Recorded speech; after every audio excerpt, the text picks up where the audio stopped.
JS Racing. We're in the game.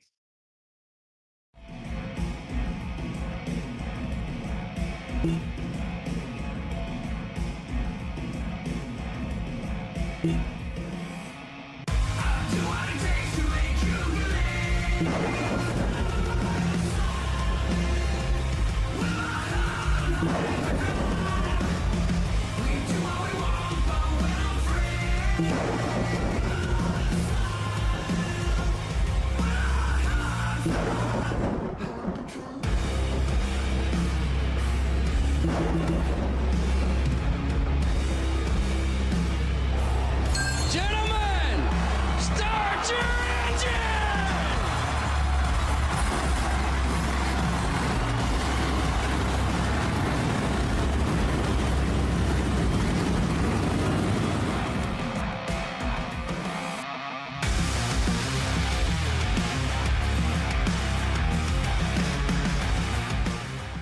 Drivers, start your printers. To keep pace with the ever-changing landscape of marketing and advertising, let Clark Print Shop help you spot the trends and keep you in front of the pack with all your color printing needs. From business cards to invitations, menus to mugs, we can print anything you need on paper or your choice of over 3,000 promotional items. Visit www.clarkprintshop.com to browse our online catalog and place your order today, or call us at 276-889-3426. For a limited time, use the code iRacing for 23% off your first purchase. The staff at Clark Print Shop looks forward to handling all your color printing needs. Walking and Rolling Costumes started when my son Reese was born with cancer. So when I was 3 years old, I got my first wheelchair. And he wanted to be Wall-E for Halloween that year. And so I knew you couldn't buy a costume to go on a wheelchair at that time, so I knew I had to build one. My dad ended up building a Wall-E costume out of a Dell computer box. When we were all finished, he loved it. We took pictures of it and shared it on social media. So many people started sharing it that we started getting requests from people we didn't know. In 2015, we decided to build them for other kids because people were asking, hey, can you build them for my kid? So we started the nonprofit organization, Walking and Rolling Costumes, and we build costumes for kids all over the nation, free of charge to the families.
It's the end of August, and it's been a bit of a hiatus. 3 weeks seem like an eternity, but we're back. Saturday Night Racing League and the Challenger Series is at ECHOPARK this week. We're live here on V-Speed for week number 3 of the Challenger Series Season 3. Welcome in, I'm your host, Bradley Cooper, alongside Jeff Wright. Cameras provided by Dougie Beard here tonight. And Jeff, that little break, it's maybe going to cost some of these guys that momentum, the confidence, the, getting used to racing with one another. It's all out the window. We're starting over. Yeah, a bit of a break, like you mentioned, the 2 off weeks, and especially being so early in the season, I feel like that does really throw off a little bit of the momentum. But it's a time to reset, regroup, we got some new faces in the field tonight that didn't actually make our first 2 races of the season. So we're going to have to watch out for them. And ECHOPARK Speedway, we've never been here before in any series outside of a clash in the Cup Series a season or 2 ago. So a lot of unknown here and a lot of hungry drivers that really want to get a win. Well, this racetrack produces something similar to Daytona and Talladega. Any one of these drivers could survive and find their way to the front. But opened back July 31st, 1960. It's changed a lot over the years. It used to be a symmetrical style oval. It turned into a D shape with a quad oval, and then the banking got changed a few years ago. And Jeff, how difficult is it to survive this place side by side, 190 plus? I think it's more difficult than, your traditional Daytona, Talladega, just because the radius of these turns, they're so tight. At Daytona, Talladega, you got some more space. Here at the new ECHOPARK Motor Speedway, there's nowhere to go if they're wrecking in front of you. And, with the speeds that we're carrying through the corner here, everything just happens so fast. And so this is probably the most difficult of the super speedways. And I know this is a place that a lot of people want to get a win. We look at what happened at Daytona, got a little chaotic there at the end. This is kind of another chance for some of those guys that maybe view super speedways as their best opportunity to win. So I think there's going to be a ton of action tonight, Bradley, and we could see another surprise winner. We'll have to wait and see.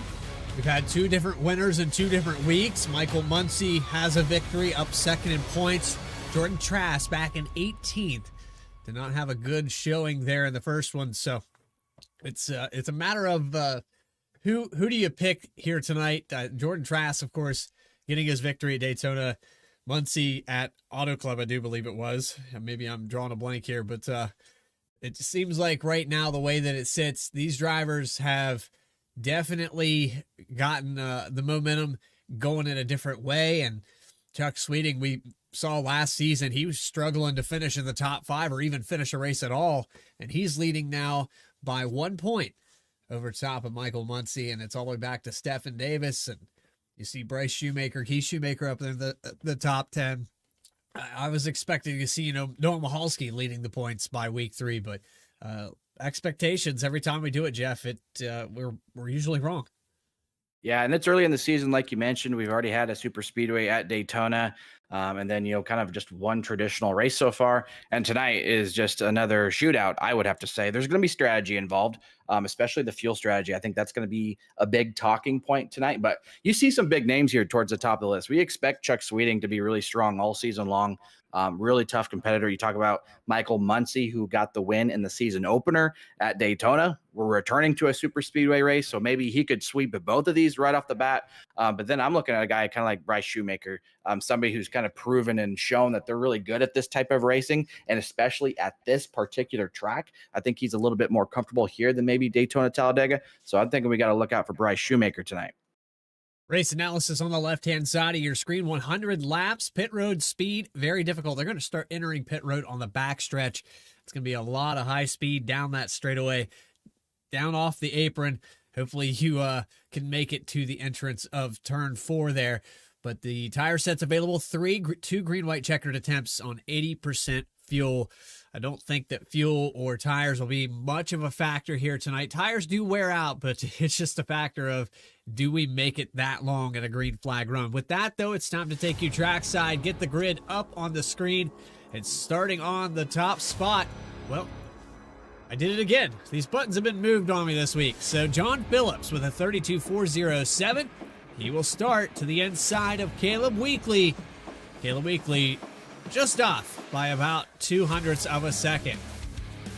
Run number 2 belongs to Hunter Sr. Philip Brewer will start in 4th position. 5th spot, Judson Curtis. Bryce Shoemaker, 6th. 7th position, Eldon Stewart. Jacob Locklear on the right side of row 4. And row number 10 goes to Rob Hamp and Ben Latter in the 64. It's going to be the 9 of Tad Dabney rolling off in 11th alongside Rob Denton in that number 93. Matt Shinosky, he rolls off 13th tonight alongside Christian Key in the number 28. Jared Skinner in that number 7 will roll up in the 15th spot alongside William Kelly in the number 33 machine. He starts 16th. Benjamin Richards will start 17th tonight. And Tate Lupret in that number 52 rolls off in the 18th starting position. Justin Ritchie, we're going to talk a lot about this driver tonight. I believe he'll be making his way forward. He starts 19th, and then our top 20 is rounded out by the number 5 of Mark McFadden.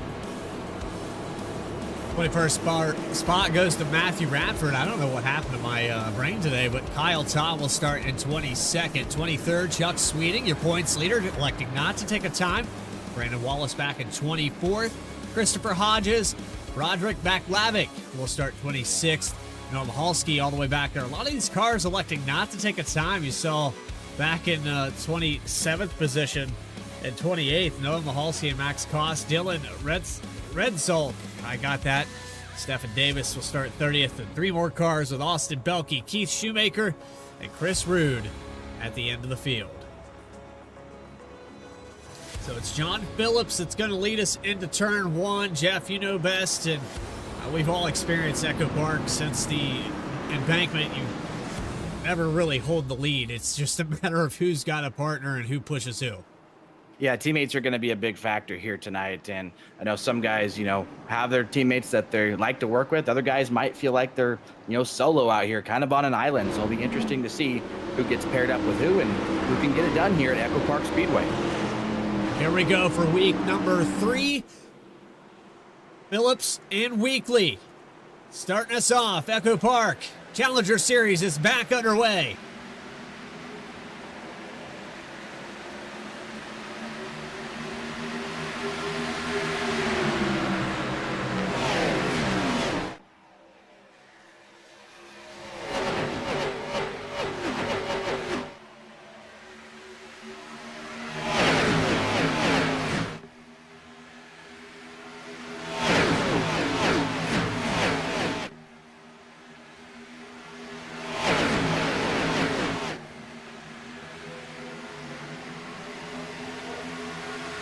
Just like that, somebody that tried to get the pole leads a lap. That's Caleb Weekly. I thought it was going to be Hunter Sr., but not by much. It was maybe 1,000th of a second across the line there. Unfortunate circumstances there for our pole sitter tonight. John Phillips having some connection issues. You saw he had to drop to the back there. So courteous move by him so that nobody gets taken up. But hopefully those connection issues get sorted out. But for the time being, it's Hunter Sr., Caleb Weekly on the top here, battling it out here at ECHOPARK Speedway. And Bradley, that's going to take a little bit for me to get used to. I always want to call this Atlanta Motor Speedway, but with the rebranding, the renaming, I think eventually it will catch on. And at least this version of the racetrack, we can call it ECHOPARK because it is a super speedway.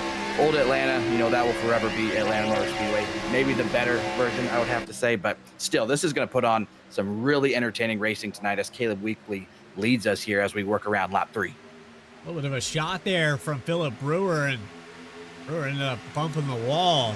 They're riding on board down the backstretch. Weekly going to lead another lap. Now, it's been a little bit different for the Gen 4 cars versus, the older Xfinity counterpart. These cars drive a lot faster around this place. They really took away the times, and it seems like the outside and inside lines can stick with one another versus with these next gens at super speedways. If you're rolling the bottom, you're probably going to fall out of the top 5. And usually you don't talk about the side draft in these cars. You really talk about that with the next gen car and even in the Gen 4, at least in the current draft model. But the side draft is still a talking point here. A lot of people think, the Xfinity car, it's not really that much of a factor. It really is. And you're going to see that here with the outside lane. Caleb Weekly, Philip Brewer doing a really good job working together right now. You'll be able to see that outside lane really dump all that air on the right hand side of the car and kind of pull them back a little bit. As you see Caleb kind of pinching him right now. That's probably what he's trying to do, and see if they can drag race back to the start finish line, see who gets this lap led. Looks like Caleb Weekly just going to get it again.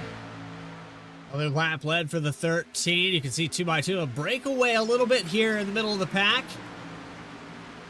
There's a gap between Noah Mahalski back here in 20th position, but they're starting to group back up. I think a lot of these cars that didn't take a time, they know the product of this racing and how this track has been manufactured.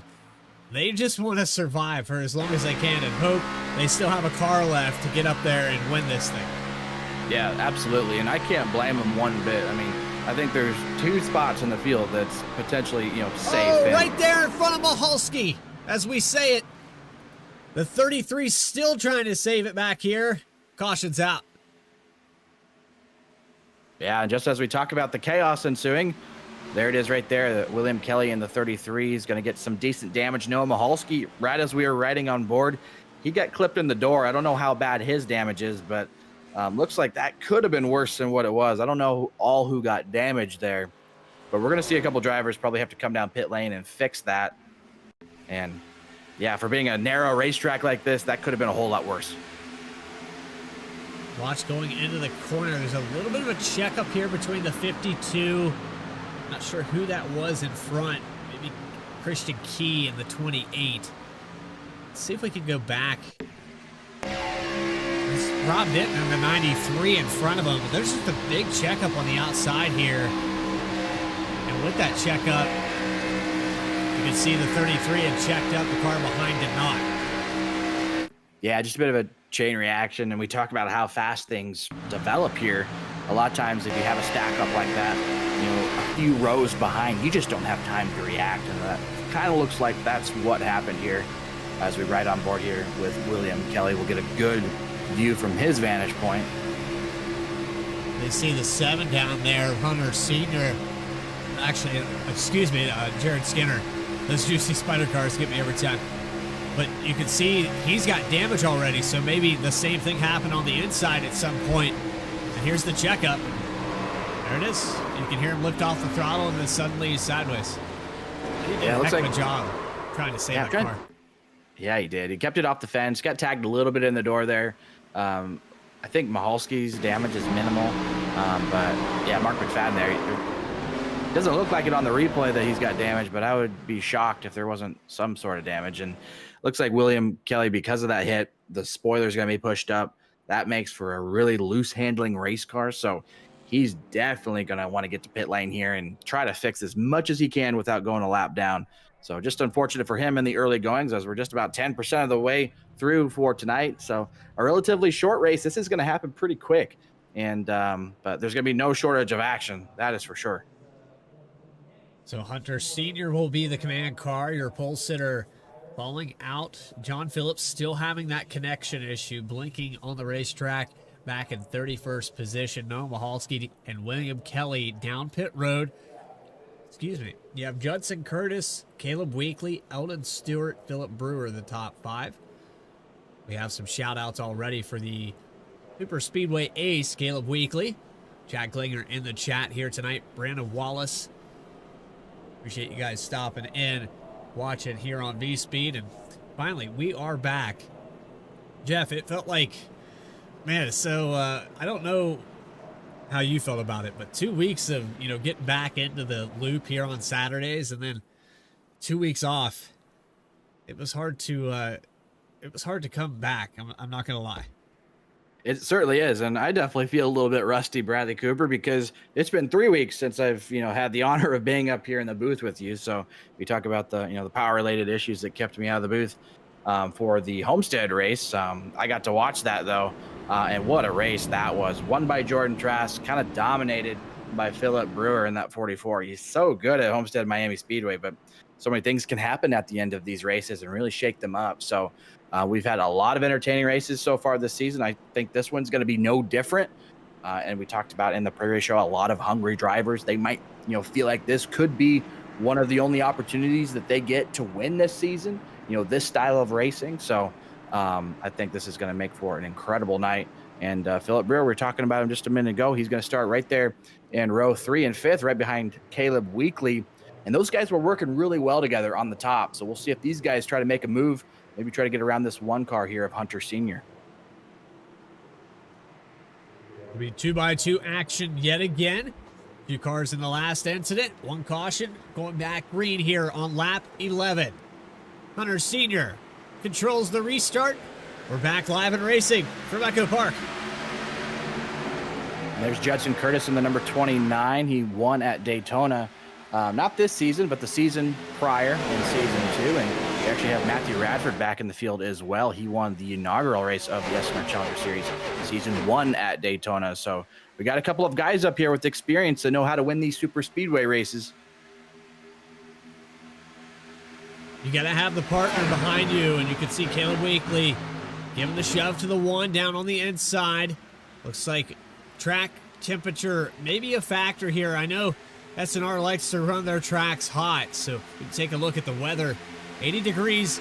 That's pretty cool, Jeff. I think maybe we could have had a little bit more cloud cover. You see the 13 gets loose there. Yeah, and the bottom lane kind of disorganized here. Caleb Weekly not able to close up to the back bumper of the number 1 of Hunter Sr. That's going to give Judson Curtis and Eldon Stewart the right of way here. Is, man, I got to say, that number 4 scheme, Mountain Dew right there, that looks incredible.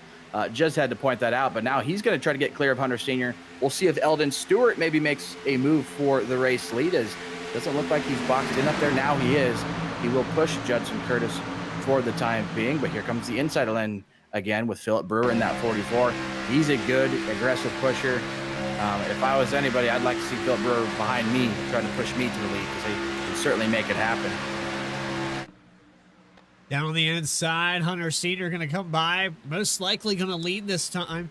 With the 4 up on the top of Eldon Stewart says, Judson Curtis, go up there. Just shy by 0.05 of a second that time around.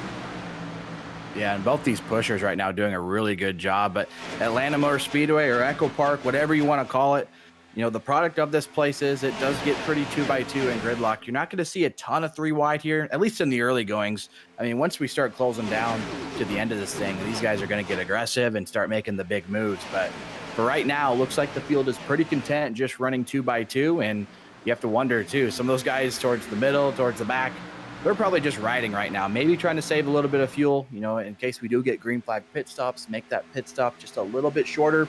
Try to find a way to give yourself an advantage. You see Ben Laughter there in the 64. I think he's got a live cam on YouTube tonight. Check out his channel on YouTube. Ben Laughter makes some quality content. I like to go back and watch him. And he's certainly got quite the view ahead of him being mid-pack right now. Mid-pack, that's a scary place to be because you're either directly in it or it happens in front of you. I know a lot of these guys sitting back, they're trying to keep a gap. You can see the single file behind Ben where it goes all the way back to around 30th position. But Justin Ritchie got the 32 of Chris Rude, and still some connection issues here with John Phillips. But, you know, for all that just happened there with Noah Michalski, the 03 still seems like he's up to speed. The 33 still keeping pace. William Kelly still holding on to this draft, so it doesn't seem like it hurt him too bad. Yeah, he could just be trying to, you know, play it extra safe right now. The biggest thing is you don't want to lose the draft entirely, because then you're probably going to go a lap down. But another driver that I'm looking at is our inaugural Daytona winner, Matthew Radford. He is up 21st, up inside the top 10 now, so he has already made some really good progress here in the early goings here at ECHOPARK Motor Speedway in that Ally car, that signature Ally scheme that we always see and expect of Matthew Radford. Now he's going to switch down to the bottom lane. And you see Matt Shinosky there in the 31. He's been a proven good plate racer as well, as looks like Caleb Weekly maybe got in the fence a little bit there. Saw some sparks. Starting to struggle here for the 13. Back to 11th now, and no help on the outside. So if you are a Caleb Weekly fan, from the front row back to row to 5, slowly. Something's going on with this car. He is losing ground. Yeah, I'm not sure what's going on. I don't know if there's, you know, maybe some aero damage that's making his car not handle great. Handling is a big concern at this racetrack. You don't talk about it at Daytona and Talladega, but you need your car to handle well. And if you get any sort of damage that can really throw the balance off, make the corners either extremely tight or extremely loose. Not sure what's going on with the 13 of Caleb Weekly right now, but looks like he's starting to get settled in now. I think he should be okay, as he's following Matthew Radford just ahead in the Ally scheme, and currently, as it sits, running in the 12th spot. New camera angle here as well for Caleb Weekly as we ride eye on the driver, eye on the track. Outside line looks like it comes and goes. Weekly nodding in disapproval of the checkup there. He's watching this 14 in front of him slide sideways on the entry of 3. Look at It's that. kind of a helpless feeling, too, being right here, because you just know there's not a whole lot you can do. You can't really push the guy in front of you because you're going to cause a chain reaction, but maybe he's looking to go 3. He might be thinking about it. Not everybody's going to be willing to just ride around. You know, eventually you got to make moves in order to make progress, and we've seen Matthew Radford do that so far as he's up a handful of spots. So far, Caleb Weekly, outside pole sitter is where he started. He's fallen back a few spots, so I'm sure he's eager to get back to the front. We're back here with Broderick Vaclavic, the 33 on the outside of William Kelly, pulling up a couple more positions. You said he was being careful. I think he flipped the switch. It said it's time to go, but so much for careful. There's a tag with the safer barrier through the quad oval. Yeah, it's just, this track just produces chaotic racing, and even if you're not even in the draft, sometimes it's tough just to hang on. And we talk about, you know, it's falling nighttime here, so really grip should be adding into the track. That's, you know, just a product of the sun going down, and we will finish this race in nighttime. So I feel like as the grip increases, you're going to see guys probably get a little bit more confident and a little bit more aggressive. And when the aggressiveness goes up, Bradley, that's typically when you see those big wrecks. But right now, it's Rob Hamp surging Philip Brewer to the race lead now in that 44 Zen machine. Judson Curtis just outside here trying to get the top lane moving. And we're going to see a lot of gridlock tonight. And so far, Judson Curtis trying to hang on there, trying to dump that side draft on there, but he's going to need a little bit more help here from Hunter Sr. to try to reclaim that top spot. This is personally my favorite paint scheme out on this racetrack. I do also like Rob Hamp's paint, but this 29 car, so much detail in this car. Let's see if I can look off the front end of Hunter Sr. and give you a good look at this thing. It has got details all over it. Yeah, that was a paint scheme that caught my eye as well. So whoever's doing the painting for Judson Curtis, maybe he's doing it himself. I don't know, but one thing I do know, he's in pretty good hands as he's got the crew chief up on the stand. That's Joseph McWhorter, SNR Cup Series champion in that. So I'm sure he's trying to deliver all the information he can, watching the fuel. You know, going to be the guy probably calling the strategy for this 29 car. Guided him to a race win at Daytona, you know, just a season ago. So he'll see if he can do it again here on another super speedway track here in the new Atlanta Motor Speedway. Speaking of awesome looks, here's a look here on Rob Denton's machine, riding in 12th position right now. Full telemetry with the number 93 and full motion rate.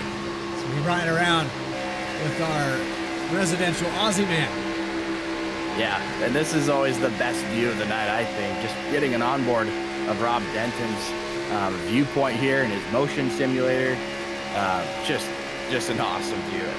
You know, we always say it, but every time we tune in here, he's got something new a lot of times. The rig seems like it's always developing and having a pretty good night so far for Rob Denton as he's just sitting just outside the top 10 there in 11th. So I'm sure he'll be excited to try to work his way forward. He's just behind, I believe, is that Caleb Weekly.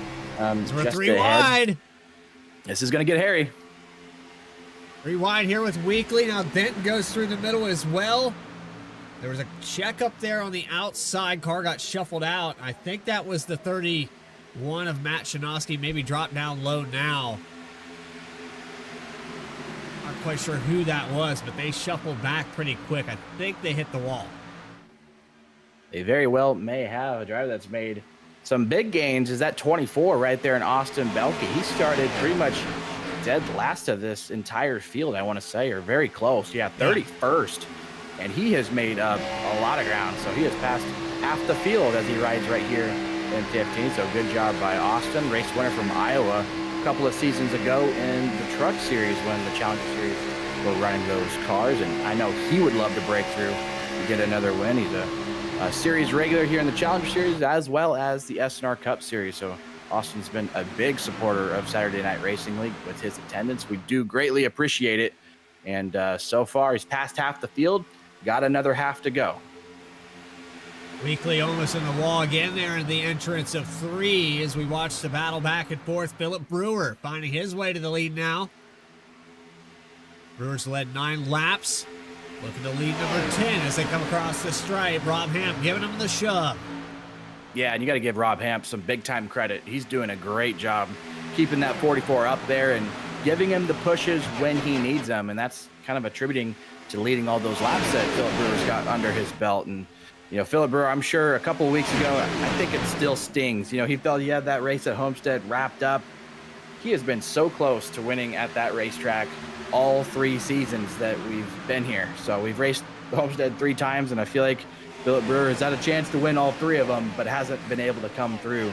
A way that he could redeem himself, maybe make him feel a little bit better, is you come out here to ECHOPARK Speedway and get yourself a victory. But still early here, 31 laps in as we are working lap 31. He is the race leader. This is probably the safest spot to be right now, I have to say. And Rob Hamp certainly doing a great job being the pusher. It might feel safe. There's nothing in front of you. There's nothing to run into. You have the whole field behind you if you check up to run into the back of you.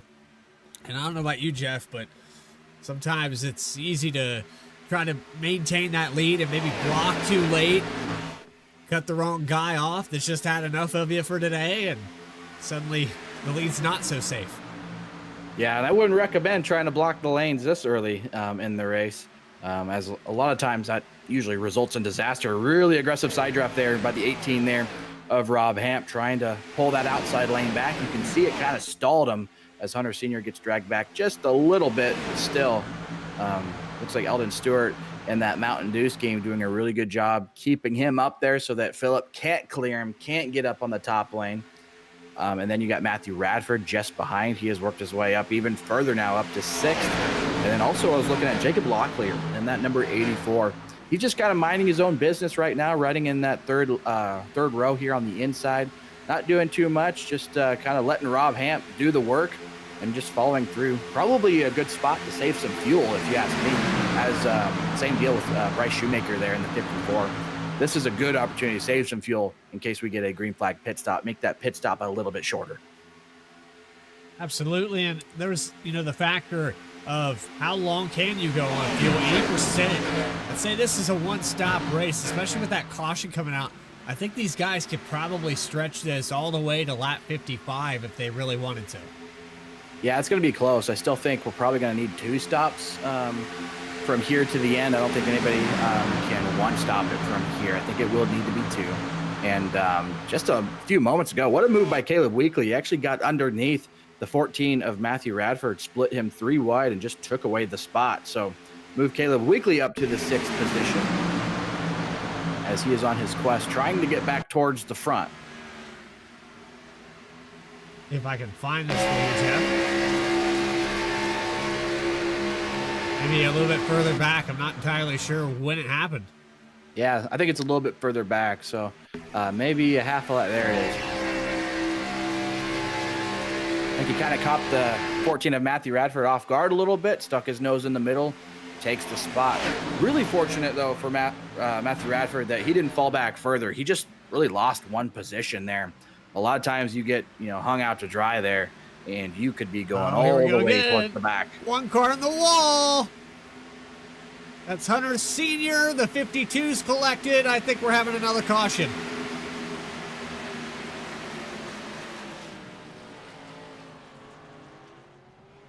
And that was up towards the front, Jeff. That was right in the front row.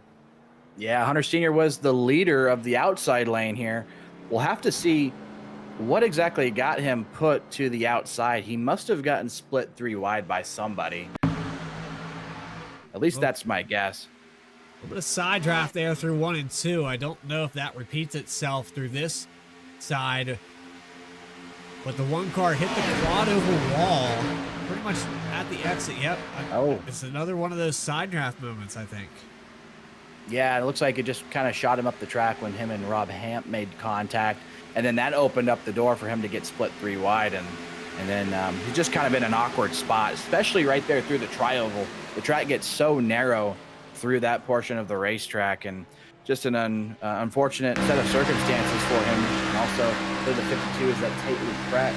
I want to say it might have been, and he gets sideswept pretty good, and they both get tangled up. So Hunter Sr., Tate LaPrette, both going to have some damage here. I don't think this is race ending. I mean, It was a hard hit, but it looks like the cars aren't completely totaled. But it certainly isn't going to help anything. They're definitely going to have aero damage and going to need to get that thing fixed. This brings everybody down pit road. The 44 of Philip Brewer leads them in. It's his box perfectly. There's Caleb Weekly in the second stall. Overshoots the box spot. Oh, that's a close one. That's about as tight as it's going to get. So fortunate for him. Pretty aggressive into the stall. He might be able to pick up a spot or two. Philip Brewer going to win the battle off of pit road. Rob Hamp, Jacob Locklear coming out third. Eldon Stewart, Bryce Shoemaker for the top 5. Don't go anywhere. We have more coverage here from ECHOPARK. In just a moment's time, you're watching Saturday Night Racing League's Challenger Series Season 3, Week 3, live on V-Speed. Back with more right after this.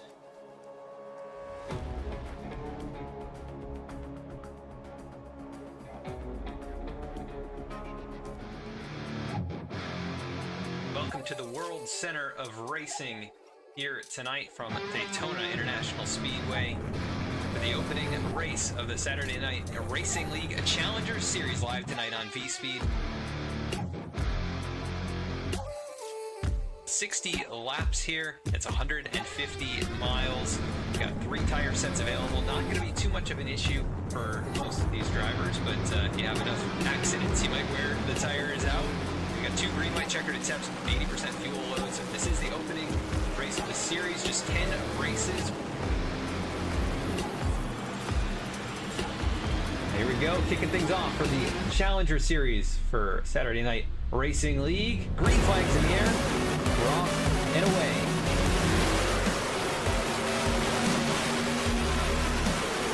And we got cars spinning, huge pile.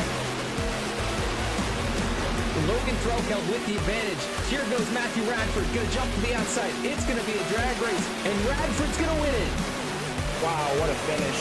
Man, Bradford just timed that perfectly. He's going to come into 3 and 4 with about a half a second lead. Out of turn 4 for the final time. And across the line, it's Brian Chambliss with his first win of the season.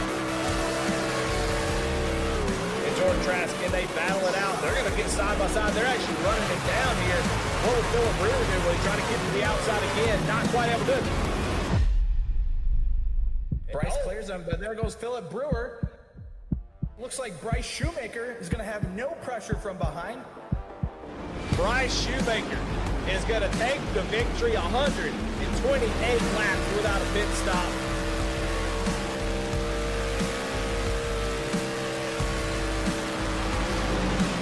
One 1,000th of a second across that line. Chuck Sweeney led that lap by. The white flag is out. Final time around for the Challenger Series at Michigan. The 2-mile Speedway. Welcome back here to our coverage from ECHOPARK as we just went back to green flag racing, and Philip Brewer, the command car, had the lead coming off of pit road. Eldon Stewart on the outside by himself trying to get around Rob Hamp. Yeah, just no help out there. Here comes Caleb Weekly. He's going to jump up to the top, see if Caleb can get up there and give him a shove. You see Benjamin Richards inside the top 10 now. He restarted, I want to say, in the 6th position, so good to see Ben up in the top 10. Aggressive side draft there by Eldon Stewart. We'll see if Jacob Locklear barely clears him. He's going to lead the outside lane now. See if that 84 car can get up there and maybe contest these guys. Just how fast it happens here, Jeff, is 13 wall rides there. Car in the back. That's the 03 of Maholski. Yellows out. Big wreck down the backstretch. That's about 15 cars involved in this one. Yeah, and I think the guys that's going to get the worst of it, you see the 77, some significant damage there. Noah Maholski, big-time damage. That's going to take out a lot of good cars. And John Phillips was in that 77. He sat on the pole for tonight. Had to go to the back because of the connection issues, and looks like it kind of started up there. Maybe row 2 or 3. See Benjamin Richards is got in the fence. He kind of got collected. No, Maholski's significant damage, 77, big damage. Right here, 56 of Richards gets loose. Not quite sure who that was down on the inside. Then it's just chaos down the backstretch. Look at that. Yeah, oh man, big hits. Mark McFadden involved. He's got some big time damage. Yeah, Benjamin Richards looks like the right front tire is not even turning here. So that's bad news for him and a big hit. And Rob Denton in the 93 looks like he got some big time damage as well. That's just a parking lot on the back straightaway. So it looks like it got kind away of, with it. yeah, it looked like it glitched for a moment. For a second, it showed big damage on the hood. Let's see how big the hit really was. Yeah, it popped the hood, and then it came back. So I don't know. Maybe that's just, maybe he lucked out, or maybe there really is big time damage, and we're just not seeing it shown on the race car. But either way, that's a big time hit. 93 still on the racetrack. So Yeah, he must have might be got okay. really lucky there. Yeah, he might be. What do you say we maybe pull up a driver here and talk while we're under the caution flag? I was thinking maybe that 84 of Jacob Locklear. I'll see if I can get him into the booth. Jacob Locklear, it's Jeff Wright, Bradley Cooper up in the booth. Do you have a copy? Yes, sir. Well, driver, it looks like you're making some big-time moves out there. We saw you jump up to the outside and was eager to lead that line. Not sure if you kind of saw what happened behind you or what was a cause of that, but how's the car handling? We know that you've kind of been row 3 a lot of the night, maybe not having to do the pushing, but it looked like you were ready to get up there and try to lead the lanes. How are we feeling about maybe potentially going out there and grabbing that lead and maybe get a win before this thing is all said and done? Feeling confident in it. Running the low line, trying to stay off the second car line, a little loose on the bottom. But once I get in clean air on the top side, I think I can get Brewer a run for his money. It looks like, the temperatures are relatively cool. Obviously, nighttime is starting to set in. What is the handling really feeling like out there? We talk about this being one of the super speedways that tires can come into play and be a factor. Does it feel like the car is, starting to lose the balance as the run goes, or does it feel like it's pretty gripped up out there? Oh, yes, sir. As soon that long green flag run we just had, as soon I was like, I'm probably going to start losing it here on 2 and out of 4, and sure enough, I start getting slightly loose behind the 18 a couple times. But we'll find out what happens if we get another long green flag run. Well, it looks a little chaotic out there. We wish you the best of luck. We'll let you get back to the action here and see if you can keep that bottom lane moving here. Maybe push Philip Brewer. Good luck the rest of the way, Jacob. Thanks, sir. That was Jacob Locklear in the 84. He's in a pretty good spot right now and so far has stayed out of trouble. Not everybody can say that. He's going to be lined up row 2 here to see if he can coordinate with the 44 Philip Brewer here and see if they can get their lane moving. About 13 cars received damage from that incident. We went back green for about a lap and a half there. There we go. Let's try it again with Philip Brewer. Up front, safest spot on the racetrack. Is it, though, with the one of Hunter Sr.? He got the second incident tonight. 44 back on the loud pedal.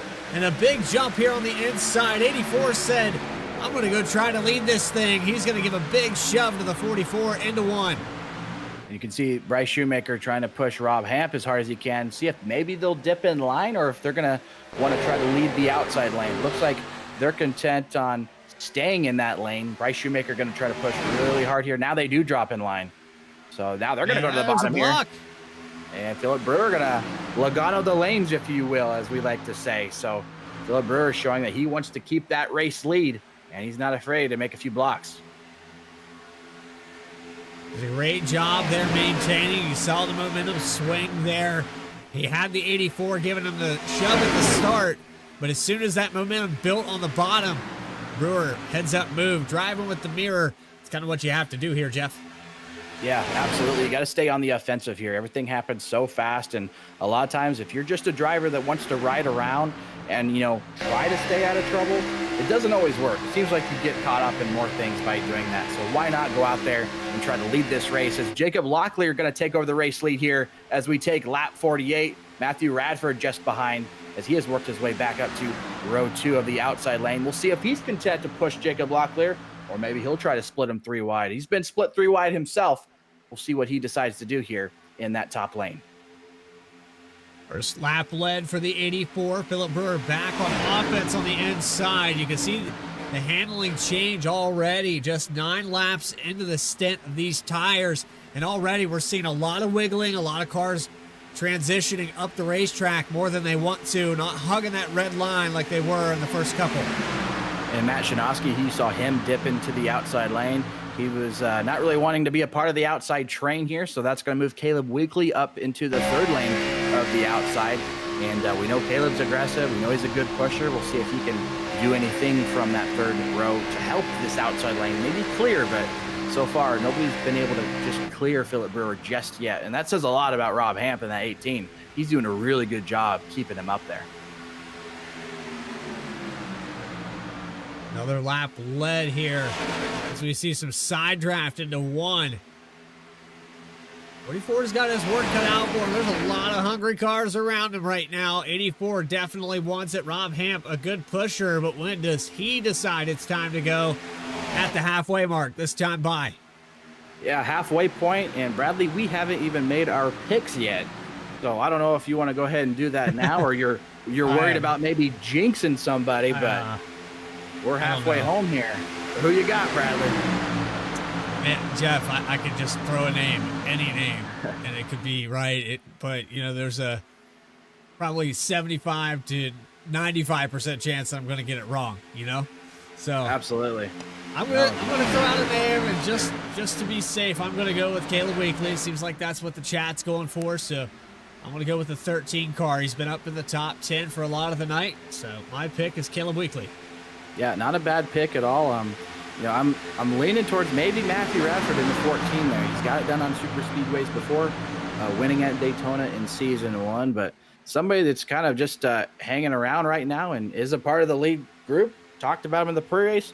Give me the 54, Bryce Shoemaker. I think he maybe finds a way to get it done here at ECHOPARK Speedway. Hasn't led any laps yet, but just hanging around. We haven't talked about him a ton.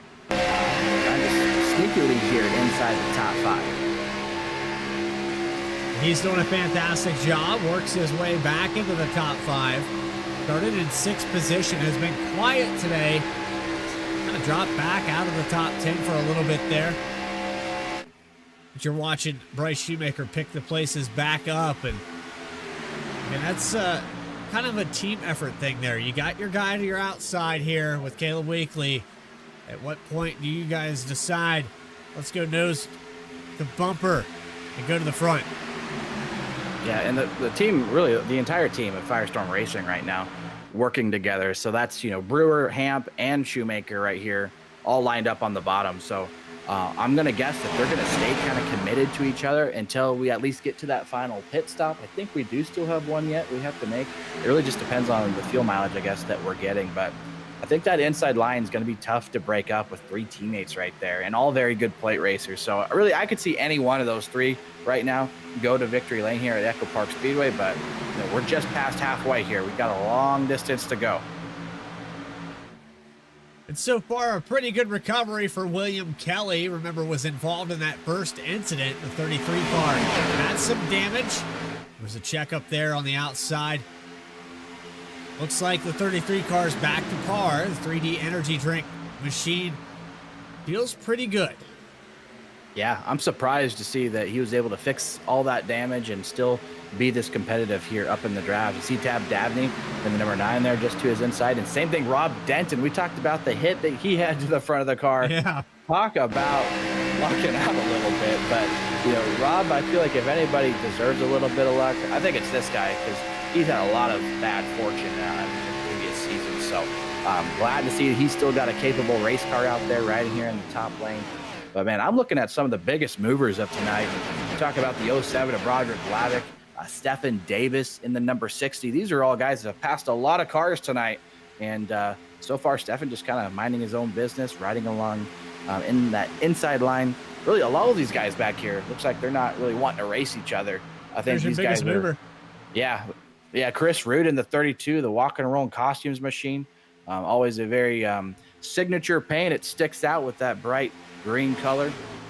We talk about, Walker and Roland Costumes being a long-term sponsor of Saturday Night Racing League. We appreciate everything that they do. And also Chris kind of helping us get that annual Walker and Roland Clash event started. So we expect to have that back early next year in January or February. And Chris has done so much to help organize that, and we greatly appreciate it as well. And he's doing a pretty good job. He's passed a handful of cars tonight as well. Car in front of him as we have problems down the backstretch. 4 cars involved. There it goes to the inside, and we've got another junkyard on the backstretch. And what in the world happened? This might be a bigger wreck than the last one we had. This is going to take out a lot of the leaders, a lot of really good cars here. This is going to shake it up big time. This is coming out of 3 and 4. It's going to start on the backstretch, so we'll get a good look at it in just a moment. I can see something's happening right around Rob Hamp. He's pushing up the racetrack a lot more than Philip Brewer. There's the 14, gets loose. Bryce Shoemaker. Oh. There's Weekly. And then it's cars destroyed from there. Yeah, still kind of hard to see exactly what happened. But yeah, something that got the 14 of Radford got down to the bottom and then kind of comes back up the track, and Shoemaker's there. So Shoemaker is going to escape. But man, look at these cars getting airborne. Dabney in that. Caleb Weekly destroyed.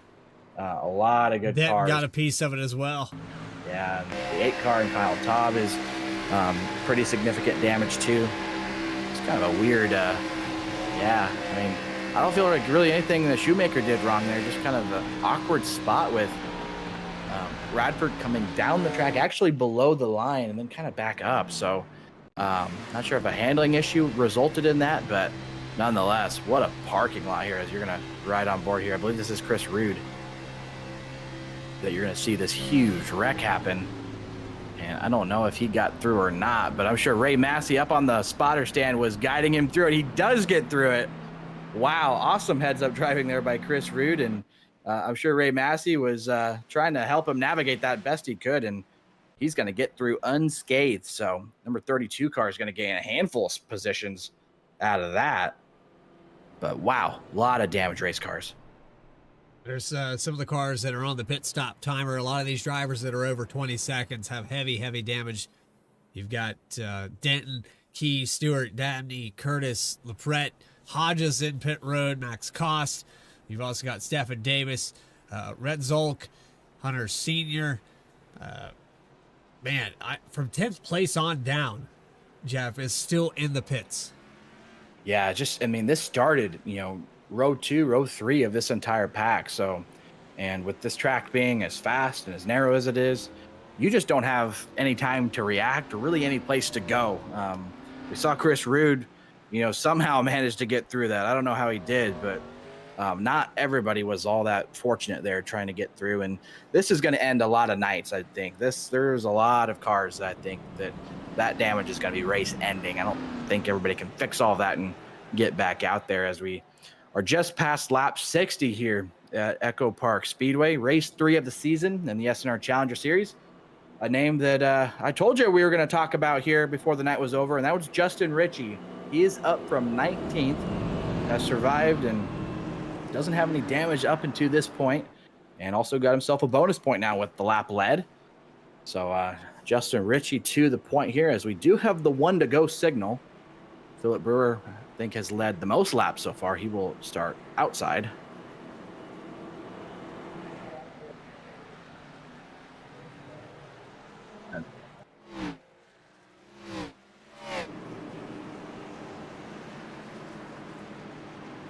It is still there. Let's not jinx it. Bradley. But yeah, he got through that one. Thankfully, he was able to squeak through. And that's actually the bumper that Radford actually went off of as he came down the track and then kind of came back up off the line. So unfortunate circumstances for a lot of guys here, but we're going back racing here with just under 40 to go.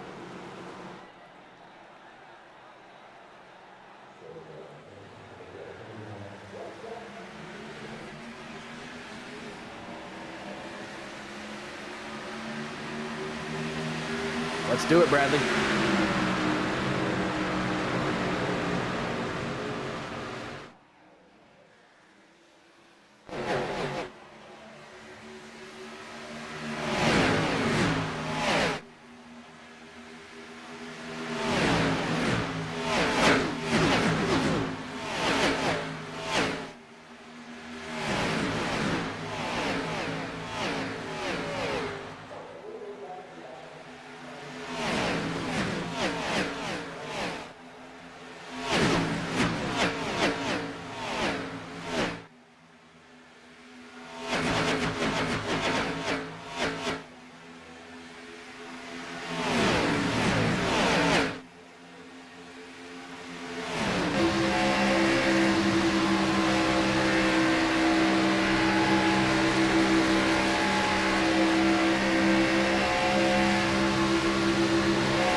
Yeah, so unfortunate, man. He just lucked out with the big wreck, but then something else bites him. I'm not sure what had happened, but I'm trying to find the replay of it.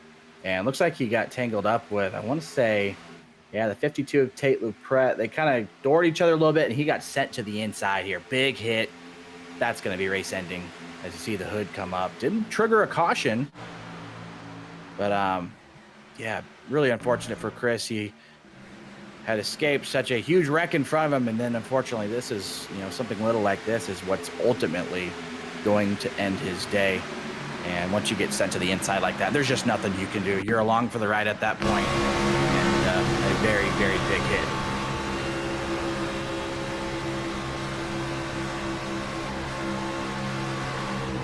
Yeah.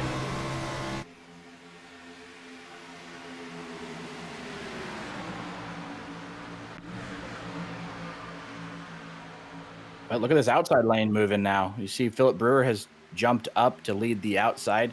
Now the bottom lane is led by Jacob Locklear and Matt Shinosky in the 31. Justin Ritchie there in the 55. He's falling back just a little bit. Broderick Vaglavic just behind. And Philip Brewer, he has found a way to lead a lot of laps tonight. So you have to think that he's going to get the extra bonus point for most laps led. He's worked the top, he's worked the bottom. And now he's getting a big push from Bryce Shoemaker down the front straightaway. And this might clear him. We'll see if he elects to maybe go down in front of the 84. I think he thought about it, but he will stay at the top of the racetrack this time by. So on that high line, we are back here. I do have audio again. Sometimes I get a little excited going back on those replays, going back to look at things. We'd actually muted the mic. We had FireStorm Racing there with getting loud, and I don't know how long I was actually muted. Jeff, it has a light on it. You would think that I would see that, but I look so much into the racing and I pay so much attention to what's moving around me on all these monitors that sometimes I forget to look down. Hey, it happens to the best of us, Bradley Cooper, but we got a big aggressive push there by Rob Hamp and trying to push Shoemaker. That could have been a big stack up. They're going to lose a little bit of momentum, but I think they're going to be fine. And we're seeing some other guys enter inside the top 10, like Brandon Wallace in the number 99. It's kind of the first time we've really talked about him tonight, as he is riding right there in that 99 in the top position. The 99 rides 9th currently. This top lane, though, looks like it's just a little bit more organized, and they seem to be a little bit more calm and collective. And I think just that steadiness holding the wheel up there. And look how tight these three top cars are. Brewer, Shoemaker, Hamp, all bumper to bumper. And that's creating a lot of momentum for the high side. And when he told these drivers there was only 30 laps left, and Philip Brewer is still controlling both lines. Inside, not as organized. 55 of Ritchie is far off from the back end of the 31 of Shinosky. Not getting a lot of help, but somehow Jacob Locklear, and this might be a product of the cars getting loose and stepping out on that higher line. Brewer has lost ground to a two-car tandem. Yeah, we'll see if this big push can clear the 84 of Locklear. I think it will. Now what do? Do you stay on the bottom here? Or do you try to move up in front of Brewer? He's been really the dominant car of the night. It's those three teammates in Brewer, Shoemaker, Hamp have worked so great together. Here comes another big push. I think the 44 is going to get back to the outside here and maybe take away this race lead, but a lot of gridlock. We talk about that. And yeah, our Justin Ritchie there in the 55. Maybe he's pricing a little bit of fuel. That could be. Key's going to get the fence a little bit there.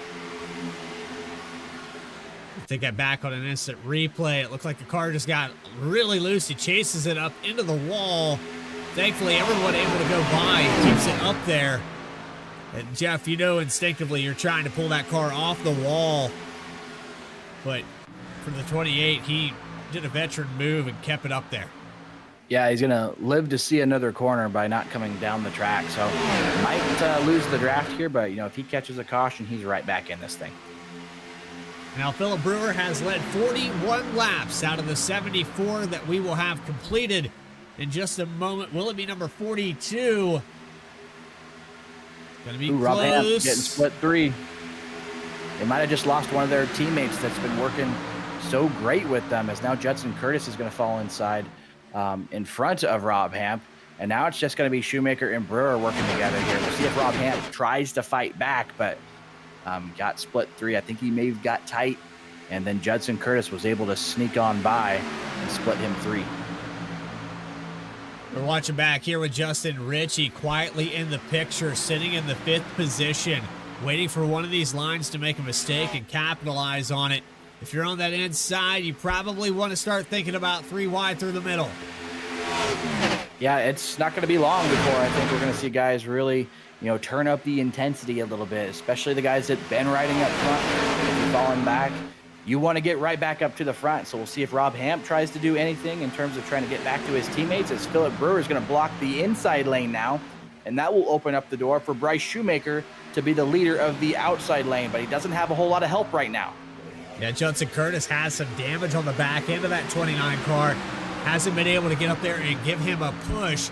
You can see Rob Hamp trying to get that car back up there to his teammate. But the 29 heavily damaged. Lone Star National Beer of Texas. It is the national beer of damage repair. The Chevrolet is scuffed up.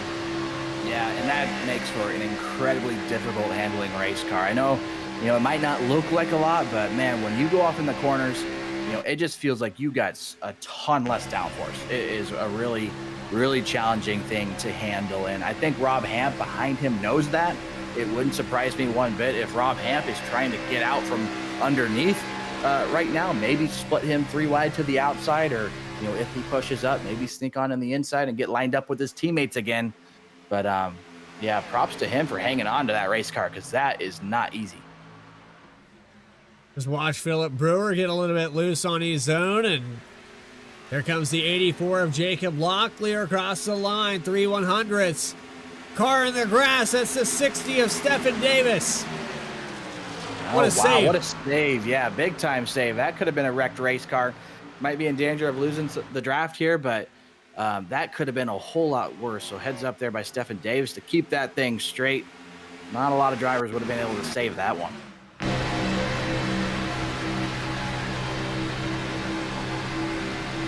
They're just going to step. Did he get some help? Oh, man. Incredible. Have to watch it one more time for the blimp camera to see who that was on the outside. I think it's the 23 machine. He actually came up into the 23. Yeah, Dylan Retzel, they just made a little bit of contact there. Fortunate, didn't cause a big wreck or pileup, but Jacob Locklear has cleared for the race lead. Bryce Shoemaker has also cleared as he files into second place on the inside line. The Energizer Bunny has got some big-time energy tonight, Bradley Cooper. He's done a fantastic job pushing. Oh, and we got one wrecking wrecking in the behind. back. Cobb's around. The 29 involved as well. More damage for Judson Curtis. And I'm surprised more cars weren't involved in that. Yeah, kind of hard to see what triggered that wreck as we were riding on board with the race leader. Just saw it all kind of unfold in the background there. But yeah, I saw Judson Curtis be the first one to go around. Don't know if maybe it was an off-centered push or what. We did know that he had some rear end damage. That makes it really tough to be able to be pushed. Yeah, that looks like maybe that's what happened. Rob Hamp almost did he? Oh wow, Rob Hamp saved that. That very well could have been a race-ending wreck for him, but he's able to keep it straight. I think it had to do something with the damage. I mean, Rob Hamp's been kind of pushing like that all night long, and really it's been working, but I think just with the pushed-in rear end, I don't think the car liked to be pushed like that. But look at the steering. Look at the hands of Rob Hamp here as he saves that race car. He was going to be along for the ride as well, and probably his night over, but he lives to see another opportunity. He is going to lose a few spots, though, however.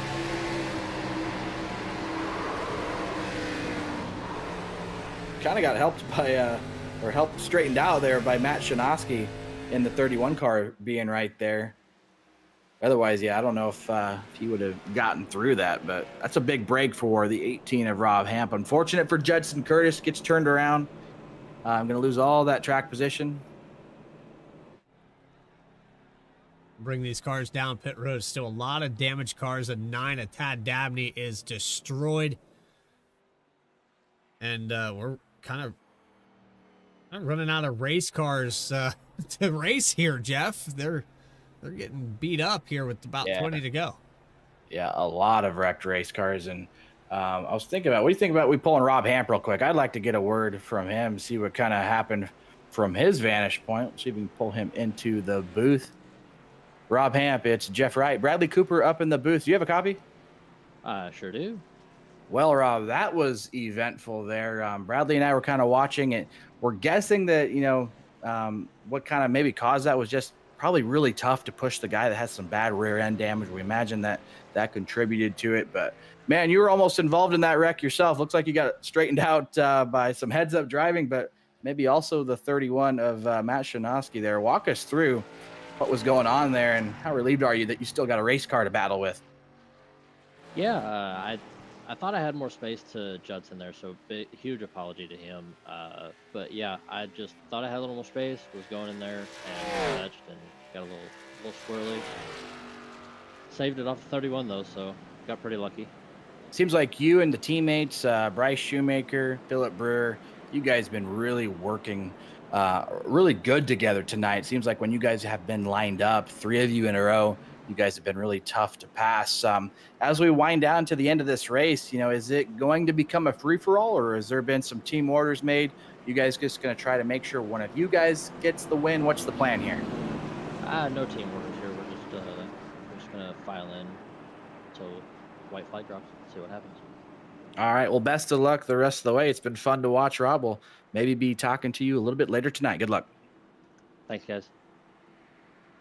So Rob Hamp survives that incident to live another day here.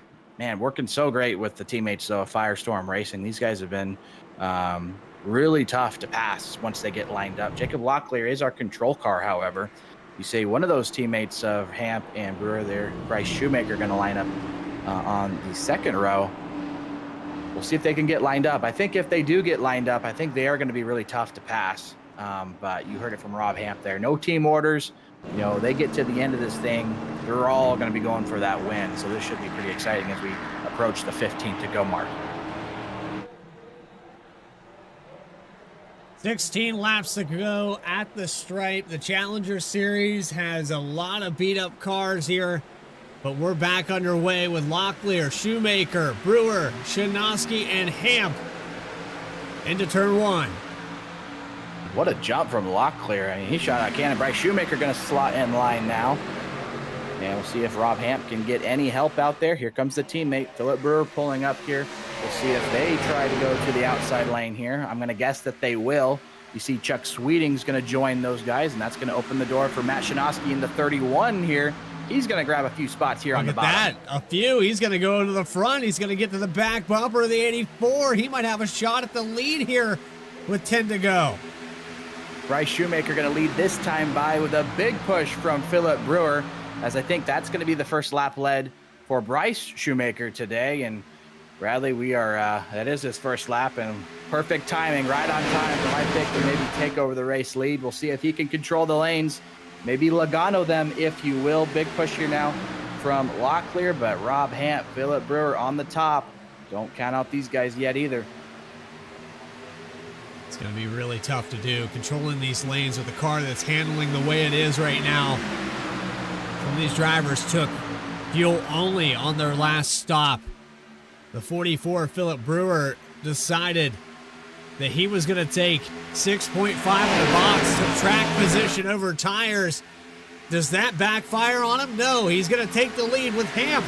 He was just sideways a moment ago, still has left front damage or left hand damage on that door, and he's able to push his teammate FireStorm, controlling both lanes. Yeah, 1, 2, 3 right now, leading both lanes like you just mentioned. It's going to be tough to beat these guys, but it won't be long until some of these guys start to get a little impatient and want to try to maybe generate that third line that we're talking about. It's tight though around here. It's not as easy to do that here at ECHOPARK as it is Talladega, Daytona. Big push there by Locklear. Got Bryce Shoemaker a little bit squirrely as they go off into 3. I'm looking at another driver that's creeping up into this picture. It's Chuck Sweeting, who started way back in this field, up 17 spots now from 23rd to the top 5. Here he goes on the outside of Jacob Locklear. Thought he was going to push up there on the 18, but that 75 car, your points leader coming into tonight. Let's see if he can get another consistent finish and maybe extend that lead. Yeah, that would be huge for Chuck Sweeting to get out of here with a good finish, with him already having the points lead. And just behind him, the 99, Brandon Wallace, is big wiggle there for the 18 of Rob Hamp. You can see the intensity is starting to pick up here, and who's going to be the most aggressive when it comes to pushing? Looks like Rob Hamp has done a really good job of that, but so has the 84 of Locklear. We'll see if he can get Bryce Shoemaker and their lane moving. Looks like Philip Brewer is clear. I'll see if maybe he want to take that inside lane here, see if he wants to drop down in front of Bryce Shoemaker. Do we see a third line develop for under 5 to go? That's questionable. These cars have been skating all the way through these corners. I think you'd have to be pretty crazy to try that high line right now. I think you're right as well. It hasn't worked all that much tonight. You've seen guys get split and maybe lose a spot or two. But look at Rob Hamp. Is he looking to go inside? No, not this time. Maybe just get some air to the nose. But, man, a lot of movement. 23's around in the background. It's going to be Dylan Rutzold is going to bring out the caution. He gets flipped around. And, boy, oh, boy, caution with inside 10 laps to go. Got to give these drivers and ourselves, Bradley, a moment to breathe a little bit. But, man, when we go back racing, the intensity is going to be through the roof. Get the oxygen masks. We're going to need them to try to get through this what could be our last restart. Remember, we have 2 green-white checkered attempts available, as Philip Brewer is not out of the woods yet. He has Bryce Shoemaker, who will be to his outside on this next restart. He'll be paired up with Rob Hamp. You've got Jacob Locklear. Just the way the things fell just now. Let's go back here and see if we can find what happened to the number 23. Looks like 3 wide here with Denton in the middle. Up on the high line. Comes down across the nose of the 93. And car got loose. It just didn't look like maybe the spotter or he just wasn't aware that, Rob Denton was in his inside. He had moved up the track a little bit, and there's a little bit of a hole there, and Denton had filled it, and there were 3 wide coming off of 4. You can put a little extra wheel into it too, Jeff, to try to keep it off that wall. Certainly could have been. Once that track kind of transition flattens out, See the car starts to step down the track. You're kind of walking a tightrope on the exit of 2 right now. Yeah, and every single lap, I mean, as the tires wear, with this being a track that handling is important, that definitely could have played a factor there. And, we talk about waiting to see, a third line develop and go 3 wide. Well, that was a result of a little bit of 3 wide there. But you would have to guess that, we get inside the 5 to go mark here, as we will once we get ready to line this thing back up. The guys are going to be done waiting. If you're mid-pack on back, you're not going to be content just to ride in line. You want to make something happen. And it's going to be tough, though. These guys towards the front, like Philip Brewer, Bryce Shoemaker, Locklear, Hamp, all these guys have been up front really all night. And they've made it difficult for really anybody else to kind of get into the conversation here and make something happen. So, if I were a betting man, Bradley Cooper, I think it's going to be tough for anybody to beat these FireStorm Racing guys. I think, the odds of one of these 3 guys up here is, getting the win is pretty likely, but I've been impressed with what Jacob Locklear has been able to do. I don't think he's really got any teammates up around him at the moment helping him. So he's kind of just been running this thing solo. So we'll see if they can maybe try to dethrone one of these FireStorm Racing guys. And you touched on Chuck Sweeting a little bit too. He kind of came out of nowhere, started towards the back, and here we are with, a handful of laps left, and he is in the conversation. You can see there the field has dwindled down to about 14, 13 cars that would have a realistic opportunity to win this race. They're still from 13th on down on pit road. Hunter Sr. getting some damage repaired. See Stephon Davis catching back up. Remember, he went sideways through the grass, so a good recovery here just on the edge of the top 10 for the 60 car. But, man, I don't know, Jeff. I don't think we've seen the end of the fireworks here at ECHOPARK.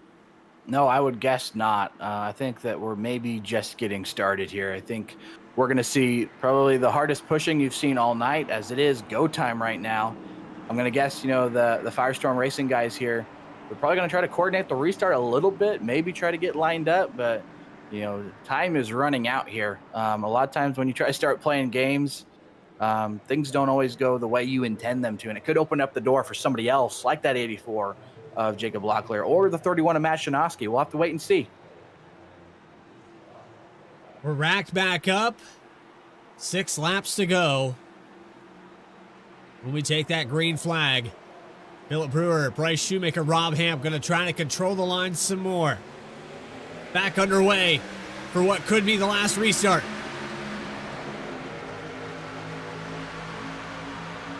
Really good jump there on the outside lane. We'll see if they drop down in front of Shoemaker. Rob Hamp can't, but we'll see if Philip Brewer elects to stay up there. I think he knows that both teammates, either one, has been such great pushers all night long. He really can't go wrong with either decision at this point. But here comes Matt Shinoski in the 31. He is the 3rd car in line there on the top. He's going to want to try to make something happen for himself and try to get around these pairs of teammates up here. Then you have to wonder if Jacob Locklear or Chuck Sweeting, are they going to try to make a move on the leader here?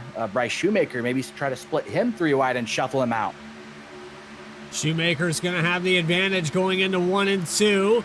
Brewer on the outside. Locklear, the 18 of Hamp. It's been the same names up here in the top 5 for quite a while. Here comes Matt Shinoski with a big push on the back of the 18. 5 to go.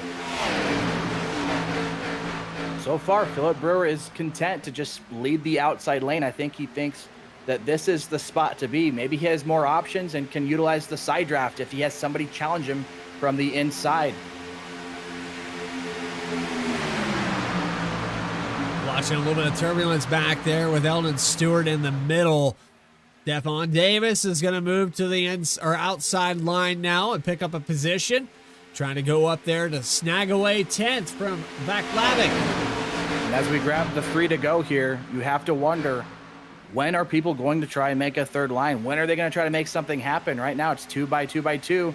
You're not going to go anywhere if you just ride in line as we get the 3 to go this time by. You're not going to get anywhere, but you might get to a pit road exit of this racetrack if you try it too soon. I would think white flag is the time to try it, but a lot of drivers seem pretty content with just finishing this thing out. Philip Brewer almost won in our last race at Homestead Miami Speedway. For Bryce Shoemaker, it's been a while since he got the win in the Truck Series at Martinsville. Will it be decided by one of these two drivers? Shoemaker's going to lead this time by. 2 to go from Atlanta Echo Park with Brewer and Shoemaker. Side draft is very aggressive now. And the third line starts with the 52 by himself. Can they get back to the white flag, though, is the question. If they get to the white, the next flag will end the race. Shoemaker now a car length lead here over Philip Brewer. 52 sideways, puts it up in the wall. We're not making it to the white flag. Yeah, we will. Car is blown up, though. That was the 52 in the background. One more time around here. From Atlanta, Shoemaker gets a wiggle. Locklear moves it up in front of his teammate. They're 3 wide. Richie sideways. The 84, the 75. They're going to all rack, and there goes Brandon Wallace. No way. Can the 99 of Brandon Wallace take it home? He's got it. He's got it. Here comes Brandon Wallace off of turn 4 from 17th, around there to the lead. Brandon Wallace is going to win at Atlanta. What a chaotic finish. Brandon Wallace, you are a race winner in the SNR Challenger Series. How about that? Where in the world was he?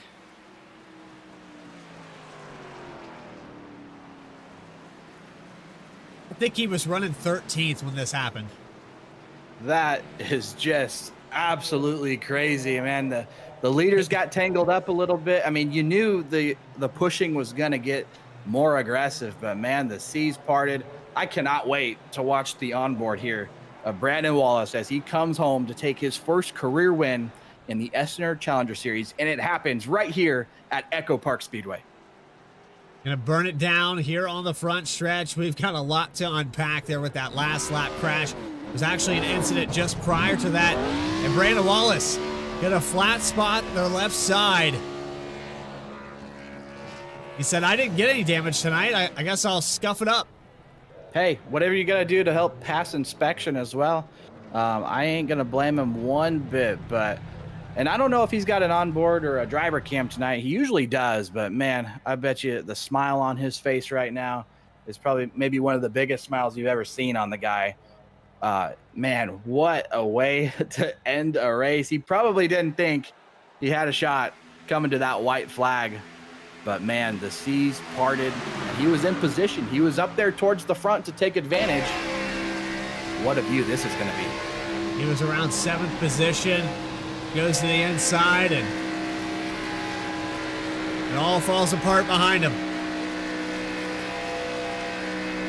Just absolutely chaotic, but man, you can't help but feel good for Brandon Wallace. He has been with Saturday Night Racing League for a long time, really from the get-go, I think. And you know, we talked about the guys that maybe were thinking this could be their opportunity to get the win, and you know, he put himself in the position. You got to be a part of the lead pack in order to take advantage, you know, of the leaders maybe getting tangled up like this, and he certainly did. And the wreck avoidance here, look how far down the apron he goes to avoid this. Just barely misses it, slides back up on the racetrack, has enough momentum, and he sails home a race winner here at ECHOPARK Speedway. Gotta be happy for Brandon Wallace. And what's crazy, Jeff, is every one of those cars, with the exception, I think, of one, got back going and got still a top 10 out of this. Look at Chuck Sweeting. He's bouncing off of everyone. He gets shot to the outside wall. He loses his hood. Matt Shinosky gets thrown around. I think it was Shinosky was like the only car that didn't actually get it back going. He had a blown engine. 44, Philip Brewer, who led the most laps tonight. He's able to finish 12th after all of this. Rob Denton comes home with 3 tires. Yeah, I guess that's one way to limp across the finish line. You see, yeah, Shinosky's engine's gone, Locklear. Both those guys were, you know, leaders most of the night here. And so unfortunate circumstances for them. Bryce Shoemaker was the guy that took the white flag and, you know, looked like maybe he was going to be the guy to take home the victory tonight. But I think he just got a little bit squirrely with the push from Locklear there on the bottom of the racetrack. It shot him up, kind of slid him up in front of Brewer, and it just kind of stacked those guys all up. But when it was all said and done, it was the wreck avoidance of the 99 of Brandon Wallace navigating his way, keeping the momentum up. I don't know if he let off the gas, and I don't blame him one bit on the white flag. You're going for the victory, and he comes home a winner tonight, first of his career. He's got to be pumped. Congratulations to Brandon Wallace on his first SNR victory. We're going to get a word with your top three and those final race results in just a moment. You are watching Saturday Night Racing League Challenger Series from ECHOPARK. More coverage continues right after this.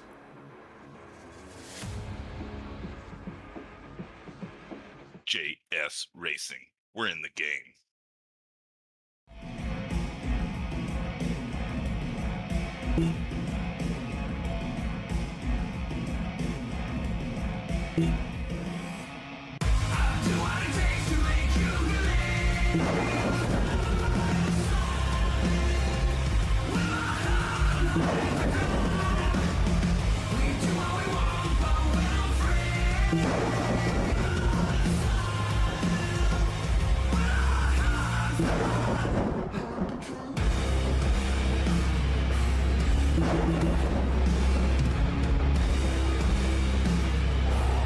Gentlemen, start your engine!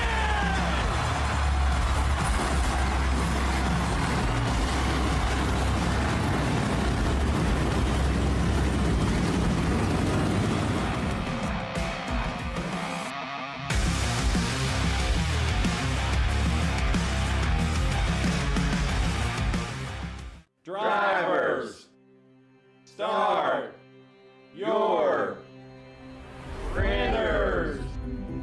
To keep pace with the ever-changing landscape of marketing and advertising, let Clark Print Shop help you spot the trends and keep you in front of the pack with all your color printing needs. From business cards to invitations, menus to mugs, we can print anything you need on paper or your choice of over 3,000 promotional items. Visit www.clarkprintshop.com to browse our online catalog and place your order today, or call us at 276-889-3426. For a limited time, use the code iRacing for 23% off your first purchase. The staff at Clark Print Shop looks forward to handling all your color printing needs. Walking and Rolling Costumes started when my son Reese was born with cancer. So when I was 3 years old, I got my first wheelchair. And he wanted to be Wall-E for Halloween that year. And so I knew you couldn't buy a costume to go on a wheelchair at that time, so I knew I had to build one. My dad ended up building a Wall-E costume out of a Dell computer box. When we were all finished, he loved it. We took pictures of it and shared it on social media. So many people started sharing it that we started getting requests from people we didn't know. In 2015, we decided to build them for other kids because people were asking, hey, can you build them for my kid? So we started the nonprofit organization, Walking and Rolling Costumes, and we build costumes for kids all over the nation, free of charge to the families.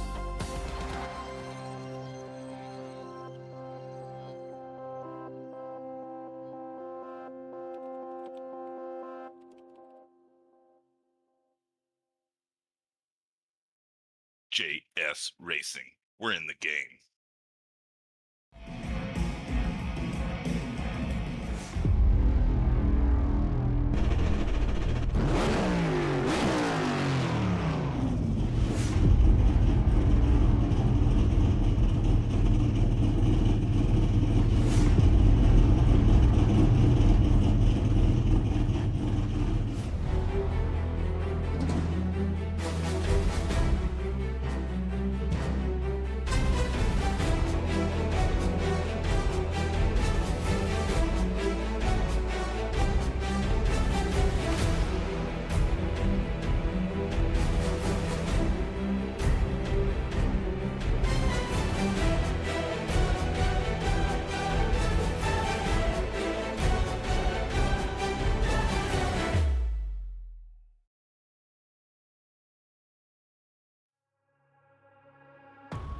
Back here live from Atlanta. ECHOPARK put on a fantastic show. We had 6 cautions and 25 lead changes to finish out this race tonight. Race recap on the top of your screen. And Jeff, I don't know about you, but I wasn't expecting that finish. I thought it was going to be down to Bryce Shoemaker, Rob Hamp, Philip Brewer, maybe even Chuck Sweeting or Matt Shinosky there at the end. But it turns out Brandon Wallace gets his first ever SNR victory, and it comes here at week number 3. He's going to jump 20 positions in the standings. What a fantastic race for him. As we bring up those final race results, there's the top 3 we'll get a word with in just a moment. Then you have Judson Curtis and Christopher Hodges for 4th and 5th. Bryce Shoemaker is going to finish in 6th position after he hit every single car on the way back through there. He somehow finds a way to finish in the top 10. Stephen Davis is going to finish in 7th. Justin Ritchie in 8th. Chuck Sweeting, your points leader coming into tonight. Not sure exactly how that's going to pan out, but most likely going to lose the points lead. Then you have Hunter Sr. rounding out your top 10. In 11th, it's Eldon Stewart, followed by some of the guys that really dominated a lot of the night. That's Philip Brewer getting in that wreck. He gets 12th. Same with Rob Hamp, 13th. And Jacob Locklear, Matt Shinosky, those were some of the race leaders as well. They finished 13th and 14th and 15th for Shinosky. Kyle Taub finishes in the 16th spot. Tate Lucret in 17th. Rutzel gets 18th. Denton there in the 93. He will finish 19th after an eventful night with a lot of damage. Same goes for Tab Dabney. Got involved in a handful of wrecks. He gets 20th. 21st going to go to Ben Lapter in the 64. Keith Shoemaker 22nd. Max Koss 23rd. Then you have Jared Skinner 24th. Tough break for the 7-car. Chris Rude, who had escaped a lot of it today, ends up in a single-car incident 25th, 12 laps down. Matthew Radford is going to finish 26th. William Kelly 27th. Caleb Weekly in 28th. That was another car that probably deserved the top 10 tonight. Mark McFadden in 29th. Noah Mahalski. The luck continues for the 03. Benjamin Richards, an early exit, 57 laps down. Austin Belke, we mentioned him in the beginning portion of this race. And John Phillips, your pole sitter, never could get the blinking issue under control. He'll finish out the field. So now it's time to talk to your top 3. The first driver we're going to bring up is Brandon Wallace. First victory here at SNR. Man, you got to feel good. This was a long time coming. You've been a faithful to V-Speed, to SNR, to Goat Locker, to pretty much everything that we do here. And you finally put it together here on the broadcast. Yeah, man. I've been around here since season 1 and I've been getting my tail kicked, so. Well, Brandon, I know that this race was one of those, hey, I'm going to hover until the end. A lot of guys electing not to take qualifying times. You started in 24th. You were in the back half of this field for most of the day, but then somebody said 10 to go, and that car came to life.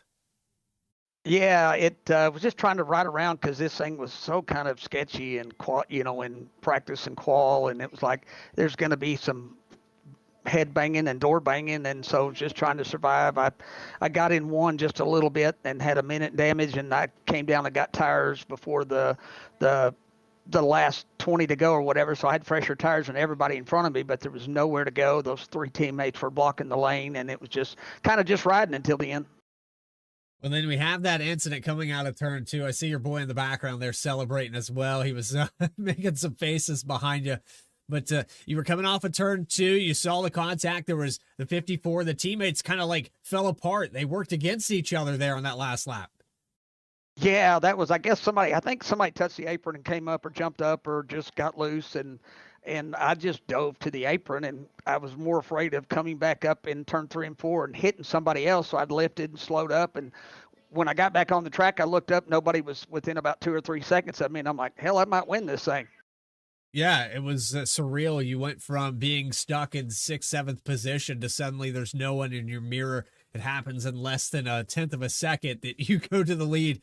Fantastic here, Brandon. It's great to have you up here in the top spot. We've talked to you before on a podium finish, but this one's got to feel good. Oh, heck yeah, this is awesome. So definitely want to thank you guys up in the booth and, Jeff, Chad, and Reggie for everything they do, all the sponsors, Rock and Roll and Costumes, and everybody that's been here and continues to be here and that supports this league. Like I said, I'm definitely outclassed here most of the time, but I've been here learning, trying to do my best for the past 4 seasons. Let's go celebrate with the boy. Appreciate you coming up here in the booth with us, and we look forward to seeing you next week at Iowa. All right. Thank you, guys. Y'all have a great one. Brandon Wallace, victorious week number 3. Congratulations to him, and we'll see him in 1 week's time. As we move on to our second place finisher, it's Broderick Vaclavic in the number 07. And Jeff, I apologize if I missed the order here, but I feel like you told me that I was talking to Broderick, and well, I gotta say, it was another one of those instances where the seas parted and suddenly you're in the top 3. Yeah. I don't know how that happened. There's a lot that happened at the end and just got lucky, basically. Well, we're sitting out with about 4 or 5 to go. We almost didn't make it to the white flag. We had an incident there coming off of turn 4. Car goes to the inside wall. We actually forgot to take a look at that, but it got just before the start finish line. You guys still ran it through, and then chaos out of turn 2. What was your take on what happened in front of you? I gotta say, I expected it, but I didn't know when it was gonna happen. So, once I saw cars going sideways, I aimed at the rear bumper and went that direction, and the inside was the key, I guess, on this one. Yes, this track on the backstretch seemed like it was a parking lot a few times tonight. How are you able to avoid all of that and this car handling? I guess I got 2 questions for you. This car's handling throughout the night, did that make it more and more of a challenge as the race progressed to prevent things like that? I don't think it was too bad. I think there was a lot of people like kind of checking up a little bit too much and not giving too many gaps. And then when the gaps would happen, we'd get a little bit stack up. And then, yeah, I mean, when that happens, everyone kind of swerves a little bit. But I didn't think the handling of the car was that bad. It's a little twitchy, but it wasn't too bad to manage. It was just when you got real tight like that and you're stacked up, that's when it gets bad. So I didn't have any problems really. I was trying to give just enough space for them checkups so I could anticipate them, but yeah, all in all, it wasn't too bad of a race tonight. I didn't think I had a chance to be up here, but just got lucky. Well, you made it, Broderick, and it's good to hear your voice up here in the V-Speed booth. And go ahead and use that voice to thank whoever you want here for this second place finish. Oh, I gotta thank our team. I don't even know what our team name is in here. DPM, SAS, WPA. We got a bunch of teams conglomerated, but also Matt Shinoski for painting my car.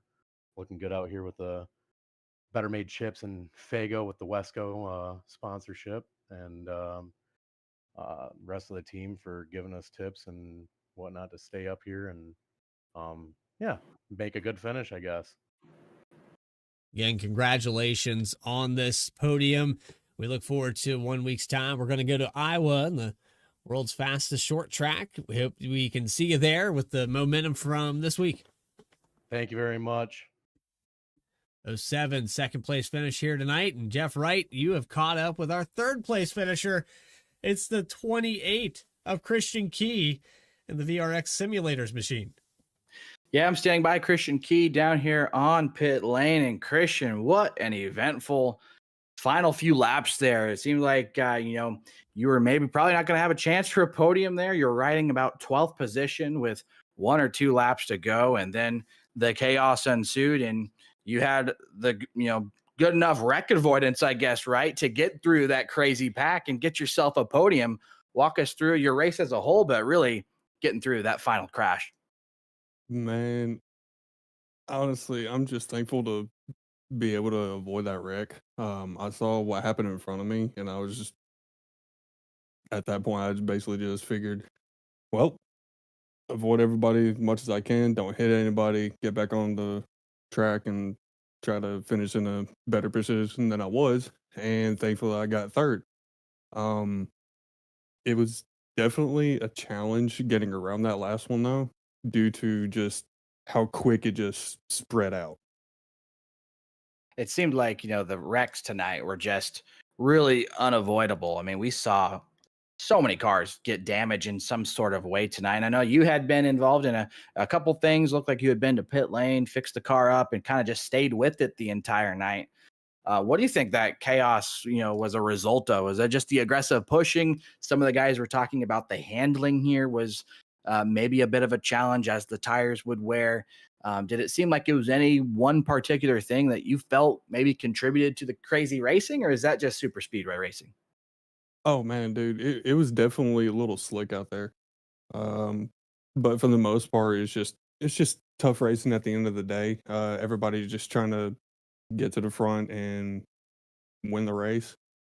But others, I guess, are just fortunate enough to get around the whole pack about avoiding wrecks and everything. But as far as just how the track was held up to the cars and everything, I would say a solid 7 out of 10 in my book. Well, you escaped tonight with a podium finish, third place on the night. Next week, we go out to a track that's very different in a short track, and it calls itself the world's fastest short track in Iowa Speedway. Are you looking forward to getting out of there? How do you feel about your short track program? My short track program, I do not have much faith in, but also I'm going to have to miss that race. I'm going on vacation. Well, can't blame you about that. I mean, if you got a vacation to take, I think you'd be glad to take that. So maybe not going to see you next week, Christian, but nonetheless, congratulations on the top 3 finish. Come out of here with some solid points. So we'll see you in 2 weeks' time. But real quick, before we let you go, anybody you want to thank, maybe give a shout out to. Yeah. Shout out to Christopher Hodges. He's been helping me with my racing career along the way, especially with Daytona, Homestead. Also, shout out to William Kelly. Me and him just became teammates for an actual team. Also, shout out to David May, my uncle, who's the one that actually got me into racing. Without him and his guidance and teaching, I probably wouldn't be in this situation right now. And also, shout out to my dad. He's in Tennessee visiting his mom right now, and I couldn't go with him. So, but other than that, yeah. Also, shout out to you guys because y'all probably do one of the best broadcasts I've ever seen. So, hopefully, I can get up in the podium again and get some wins this season. We appreciate the kind words, Christian, and I'll tell you what, that's all Bradley Cooper, Logan Threlkeld, and the producers behind the scene. I don't have a thing to do with it, but I enjoy being here. But Christian Key, third place tonight here at ECHOPARK Speedway. Christian, thanks for chatting with us. Appreciate it, Jeff. So Christian gets third place, and you mentioned some of the shout outs. Christopher Hodges being a big factor of his iRacing journey. He had a pretty good run himself, started 25th and finishes inside the top 5. But it was Brandon Wallace getting the victory tonight, Bradley Cooper, and I tallied up his starts with us. Brandon's been with us for quite a while. You heard him say it. He's been with us from the start. Between both series, Cup and Challenger, this was his 111th start. And that's when he gets his first victory, breaks through. So big congratulations to Brandon. I'm sure he's going to be watching this one back and maybe wondering how it all happened. But it was him behind the wheel avoiding the big wreck at the end. And we knew it was coming, right? It was just kind of a matter of time. But good to see Brandon Wallace get the victory tonight. Well, we've got more racing coming up here in just a moment's time, but it's on to Iowa Speedway for the next race of the Challenger Series. You can catch that at 7:45 p.m. Eastern Time, live here on V-Speed. But it's on to the next one for the Cup Series. We'll see you guys in just a moment's time, 10 p.m. So we've got about a half an hour here, Jeff, but what's in store for you tonight as we move on to the next broadcast? I have no idea. I'm guessing with the draft model tonight, we're going to be drafting a little bit probably more than we'd like to. So I'm sure we're all going to have to figure it out and figure out how to navigate the air and, manage the draft and, see who comes out on top. I know there's going to be a lot of tough guys out there tonight, but, man, I'd love to go out there and get a win, Bradley Cooper. Don't get me wrong, but I know it sure ain't going to be easy. That will be in the Generation 4 from 2003. Jeff Wright and all of the SNR Cup Series ready to go for season number 5, week number 3. That's going to do it for us here at V-Speed on this one. Again, you can tune in just about half an hour as we go green flag to flag coverage all season long of Saturday Night Racing League. If you enjoyed tonight's broadcast, make sure you hit that subscribe button. You'll never miss a single race as I progressively lose my voice throughout this season. Jeff Wright and Dougie Beard providing our cameras here. So long from Atlanta. See you in 30 minutes. Stay tracking, everybody.